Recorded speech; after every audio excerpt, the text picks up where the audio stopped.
ఆయన పిలుపు మారుమనస్సు. ప్రారంభ ప్రార్థన. పరిశుద్ధుడైన మా పరమతండ్రి, ఈ సమయమును బట్టి మీకు స్తోత్రములు. మీ జీవముగల మాటల ద్వారా మాతో మాట్లాడండి.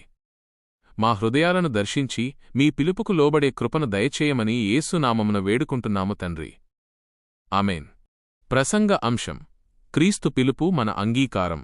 మన ప్రభువైన యేసుక్రీస్తు ఈ లోకానికి వచ్చిన ఉద్దేశాన్ని ఒక్క మాటలో చెప్పాలంటే, ఆయన పాపులను వెతకి రక్షించడానికి వచ్చారు. మార్కు సువార్తలో మనం చూసినట్లు, లేవి అనే సుంకరి తన పనిలో నిమగ్నమై ఉన్నప్పుడు యేసు అతనిని చూసి, నన్ను వెంబడించు అని పిలిచారు.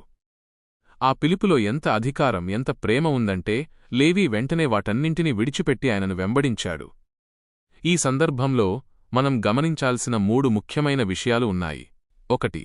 వైద్యుడు అవసరమైనది రోగులకే. యేసు స్పష్టంగా చెప్పారు, ఆరోగ్యము గలవారికి వైద్యుడు అక్కరలేదుగాని రోగులకే అవసరము అని. మనం ఆధ్యాత్మికంగా ఎంత బలహీనులమో, మనలో ఎన్ని లోపాలున్నాయో దేవుని ఎదుట ఒప్పుకున్నప్పుడే ఆయన సహాయం మనకందుతుంది. నేను నీతిమంతుడిని, నాకు ఏ లోపము లేదు అనుకునే వ్యక్తి దేవుని కృపను పొందలేడు. మన పాపాన్ని, మన బలహీనతను ఒప్పుకోవడమే ఆశీర్వాదానికి మొదటి మెట్టు. 2.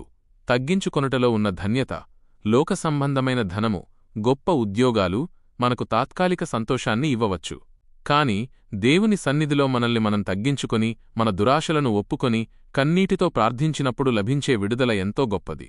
రాజాదిరాజైన ప్రభువు ముందు మన హృదయాలను కుమ్మరించినప్పుడు ఆయన మనల్ని కరుణించి సమస్త బంధకాల నుండి విడుదల చేస్తారు. 3. పరిశుద్ధత వైపు ప్రయాణం.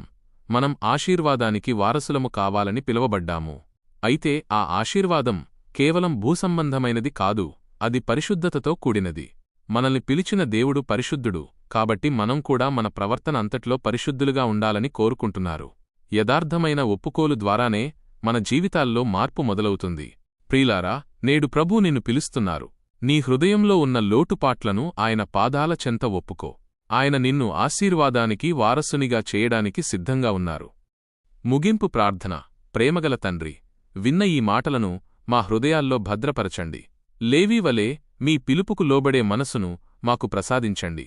మా అతిక్రమాలను ఒప్పుకుంటూ, మీ వైపు చూస్తూ పరిశుద్ధంగా జీవించే భాగ్యాన్ని దయచేయండి. మమ్మల్ని ఆశీర్వాద వారసులుగా మార్చమని యేసు అతి పరిశుద్ధనామమున ప్రార్థిస్తున్నాము తండ్రి. ఆమేన్.